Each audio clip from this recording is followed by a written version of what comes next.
அஸ்ஸலாமு அலைக்கும். Hi friends, welcome to for me recipes. எல்லோரும் எப்படி இருக்கீங்க? நாங்கள் அல்ஹம்துலில்லாஹ் நல்லாயிருக்கோம். இன்றைக்கி நம்ம சேனலில் ஒரு நார்மல் vlog தான் பார்க்க போகிறோம். இது என்னோடய சிஸ்டர் பர்த்டேக்கு அப்போ எடுத்த vlog. அம்மா தான் குக் பண்ணி கொடுக்குற மாதிரி இருந்துச்சு. அதனால் மட்டன் பிரியாணி தான் ப்ரிப்பேர் பண்ண போகிறாங்க. அதுக்கு தான் ஆனியன்ஸ்லாம் கட் பண்ணிகிட்டு இருக்கோம்.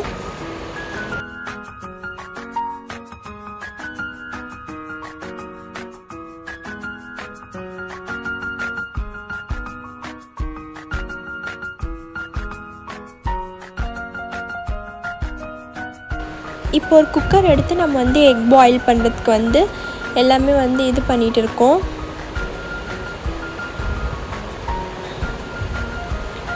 கொஞ்ச நேரத்துலேயே என் மாமி பொண்ணு வந்திருந்தாங்க. இப்போ நம்ம பிரியாணி மசாலாவுக்கு மட்டன், ஆனியன், டொமேட்டோ, அதுக்கப்புறம் சில்லி பவுடர், கரம் மசாலா, ஒரு 3-4 பச்சை மிளகா ஆட் பண்ணிக்கலாம்.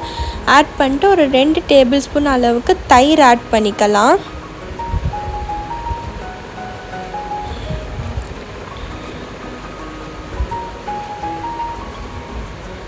ஜிஞ்சர் கார்லிக் பேஸ்ட் ஒரு 2 டேபிள் ஸ்பூன் ஆட் பண்ணிக்கலாம். ஆட் பண்ணிவிட்டு நல்லா மிக்ஸ் பண்ணிக்கலாம். ஒரு டொமேட்டோ, ஒரு ஆனியன் ஆட் பண்ணால் போதும். கொத்தமல்லி, புதினாவை ஆட் பண்ணிக்கோங்க. ஆட் பண்ணிட்டு நல்லா மிக்ஸ் பண்ணி எடுத்துக்கலாம். இது கொஞ்ச நேரம் ஊறணும். அட்லீஸ்ட் ஃபார் 1 hour நீங்கள் அப்படியே விட்டுருங்க.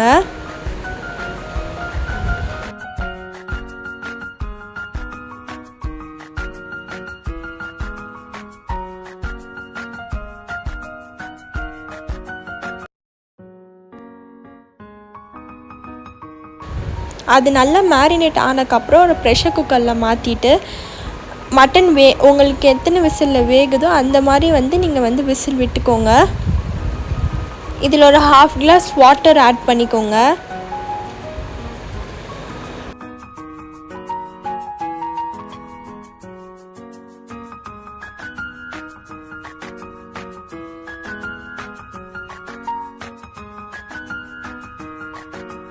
இப்போ பிரியாணிக்கு தேவையான இன்க்ரீடியன்ட்ஸ் பார்க்கலாம். ஒரு 6-7 டொமேட்டோஸ், 5 to 6 சில்லி ஆட் பண்ணிக்கலாம். ஒரு 2 லெமனு, கொத்தமல்லி, புதினா, தயிர், ஆனியன் ஒரு 5 லார்ஜ் சைஸ் ஆனியன் எடுத்திருக்கேன்.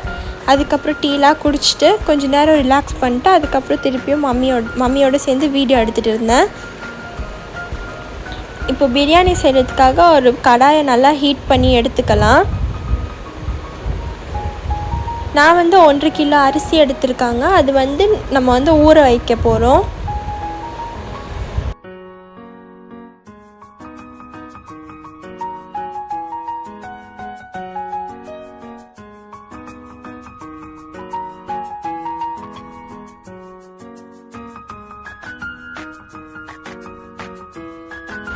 இப்போ பிரியாணிக்கு தேவையான அளவுக்கு ஆயில் ஆட் பண்ணிக்கலாம். ஒரு 6 to 7 டேபிள் ஸ்பூன் அளவுக்கு நம்ம ஆயில் ஆட் பண்ணிக்கலாம். 2-3 டேபிள் ஸ்பூன் அளவுக்கு கீ ஆட் பண்ணிக்கலாம்.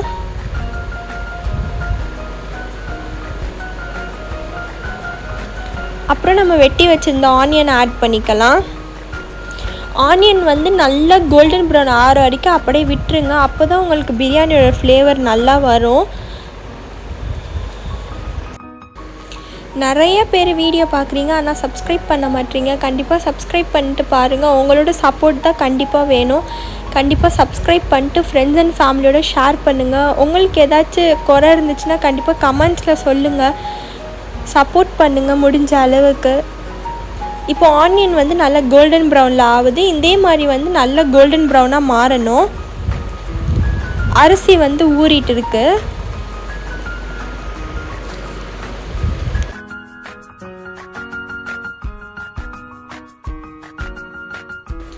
இப்போ இந்த ஸ்டேஜில் நம்ம டொமேட்டோ, சில்லியை ஆட் பண்ணிக்கலாம். நான் ஆல்ரெடி எத்தனை நான் கட் பண்ணி வச்சுருக்கேன்னு நான் சொல்லிட்டேன். நீங்கள் வேணும்னா அதை நீங்கள் திருப்பி செக் பண்ணிட்டு நீங்கள் இது பண்ணிக்கோங்க. டொமேட்டோ, சில்லியை ஆட் பண்ணியாச்சு. இது நல்லா சாட்டேட் பண்ணி விட்டுடலாம்.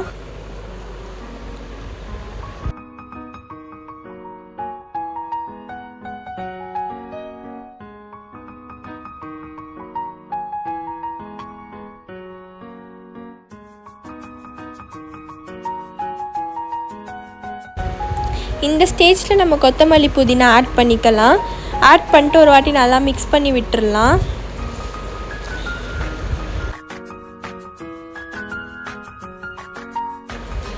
ஜிஞ்சர் கார்லிக் பேஸ்ட் ஒரு 3 to 4 டேபிள் ஸ்பூன் அளவுக்கு நம்ம ஆட் பண்ணிக்கலாம்.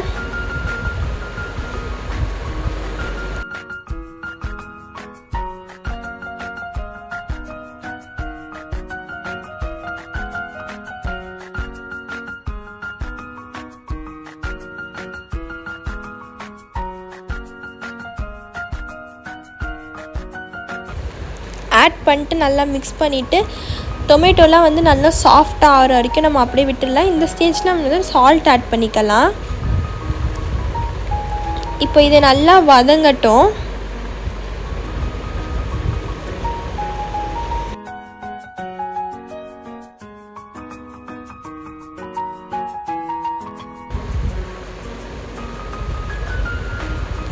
இப்போ இதில் நம்ம 2 டேபிள் ஸ்பூன் அளவுக்கு சில்லி பவுடர் ஆட் பண்ணிக்கலாம்.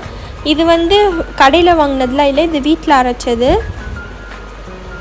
ஆட் பண்ணிட்டு நல்லா மிக்ஸ் பண்ணி விட்டுடலாம்.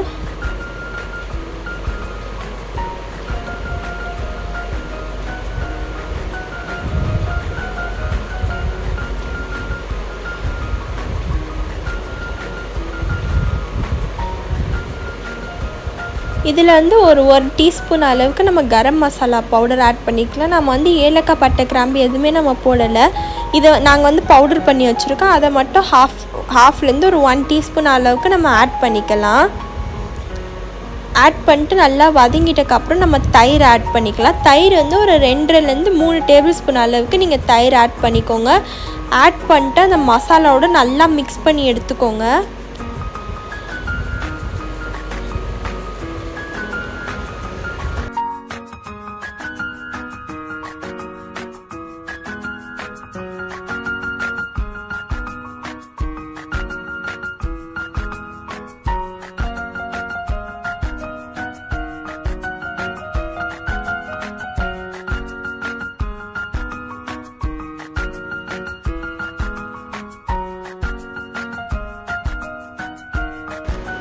இந்த மாதிரி ஸ்டேஜுக்கு வந்துருச்சு. எல்லாமே நல்லா சாஃப்ட் ஆயிடுச்சு. நம்மளோட மட்டனும் நல்லா குக்காகி வந்துருச்சு. இந்த மசாலா வந்து நம்மளோட பிரியாணி மசாலாவில் இந்த மட்டனை வந்து ஆட் பண்ண போகிறோம்.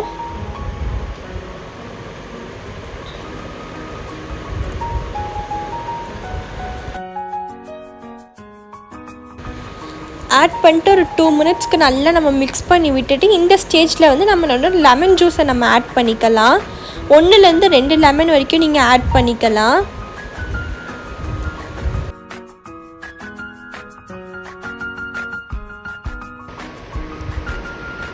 இந்த ஸ்டேஜில் நம்ம வந்து வாட்டர் ஆட் பண்ணிக்கலாம். வாட்டர் ஆட் பண்ணி இது நல்லா பாயில் ஆகி வரணும். அப்போ தான் நம்மளோட ரைஸை நம்ம ஆட் பண்ண முடியும். இப்போ நல்லா பாயில் ஆகி வந்துடுச்சு. இந்த மாதிரி ஸ்டேஜில் நீங்கள் ரைஸ் ஆட் பண்ணுங்கள். நம்ம பாயில் ஆகிறதுக்கு முன்னாடி ஆட் பண்ணால் அது ஒரு மாதிரியாக இருக்கும். இந்த மாதிரி ஸ்டேஜில் நீங்கள் கரெக்டாக ஆட் பண்ணிக்கோங்க.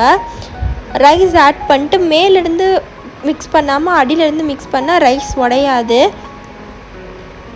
நல்லா மிக்ஸ் பண்ணி அப்படியே நம்ம விட்டுடலாம்.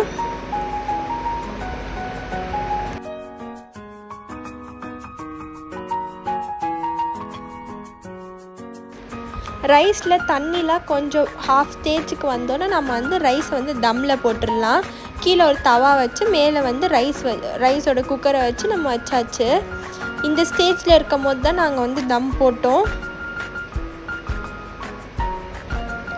இதில் வந்து உங்களுக்கு தேவையான அளவுக்கு நீங்கள் கீ மேலே ஆட் பண்ணிக்கலாம்.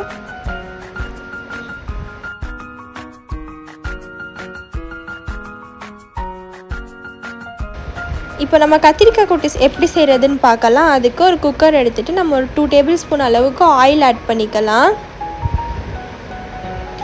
ஆயில் ஆட் பண்ணிட்டோன்னா ஃபெனுக்ரீக்கும் பிளாக் ஃபுல் பெப்பரும் எடுத்துக்கலாம்.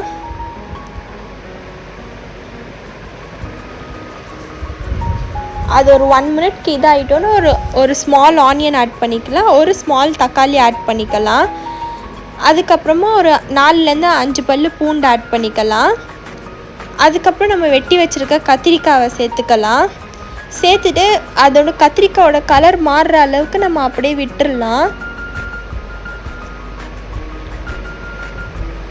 நல்லா மிக்ஸ் பண்ணி அப்படியே அந்த எண்ணெயிலே வந்து கத்திரிக்காய் கலர் வந்து சேஞ்ச் ஆகும்.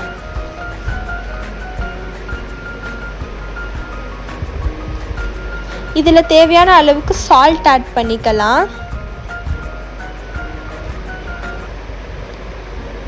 அகைன் நல்லா மிக்ஸ் பண்ணி விட்டுக்கலாம். இப்போ நீங்களே பார்த்துருந்தீங்கன்னா உங்களுக்கு கலர் சேஞ்ச் தெரியும்.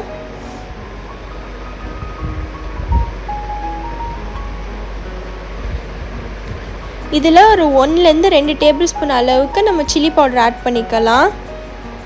1/2 டீஸ்பூன் டர்மரிக் பவுடர் ஆட் பண்ணிக்கலாம். அதுக்கப்புறம் tamarind paste or tamarind water எது உங்கள்கிட்ட இருக்கோ நீங்கள் அதை ஆட் பண்ணிக்கோங்க. அதை உங்கள் புளிப்புக்கு ஏற்ற மாதிரி தான் ஆட் பண்ணிட்டு நல்லா மிக்ஸ் பண்ணி விட்டுடலாம். இதில் வந்து நம்ம ரா மேங்கோவோ அதுக்கப்புறம் கறி லீவ்ஸ் ரெண்டுத்தையும் நல்லா ஆட் பண்ணிக்கலாம். உங்களுக்கு மேங்கோட ஃப்ளேவர் வந்து ரொம்ப நல்லாவே கொடுக்கும். கண்டிப்பாக இந்த மெத்தடில் நீங்கள் ஒரு வாட்டி ட்ரை பண்ணி பாருங்கள்.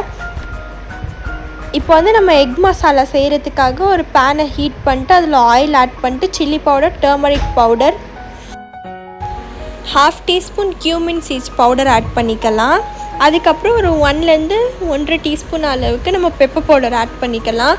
இதை ஆட் பண்ணிட்டு நல்லா அந்த எண்ணெயிலே வந்து நல்லா மிக்ஸ் பண்ணி எடுத்துக்கலாம். சால்ட் தேவையான அளவுக்கு ஆட் பண்ணிக்கலாம். ஆட் பண்ணிட்டு அந்த எண்ணெயிலே நல்லா மிக்ஸ் பண்ணி விட்டுக்கலாம். எக்கை வந்து நம்ம நடுவில் வந்து இது பண்ணி கட் பண்ணி வச்சுக்கலாம். இந்த ஸ்டேஜில் வந்து நம்மளோட எக்ஸை நம்ம ஆட் பண்ணிட்டு நல்லா மிக்ஸ் பண்ணி விடணும். ஆயில் பத்தலைன்னா நீங்கள் எக்ஸ்ட்ராவாக ஆயில் ஊற்றிக்கலாம். இப்போ சிக்கனும் மேரினேட் பண்ணி வச்சாச்சு. ரைத்தாவும் ரெடி ஆயிடுச்சு. நம்ம கத்திரிக்காய் கூட்டு பக்காவாக ரெடியாகி வந்துடுச்சு. பிரியாணி வந்து இப்படி தான் இருந்துச்சு. ரொம்பவே நல்லா இருந்துச்சு. கண்டிப்பாக நீங்கள் இந்த ஸ்டைலில் பிரியாணி ட்ரை பண்ணி பாருங்கள். அல்ஹம்துலில்லாஹ் எல்லோரும் சாப்பிட்டும் முடிச்சாச்சு. ஈவினிங் மேலே அக்காவும் வந்திருந்தா.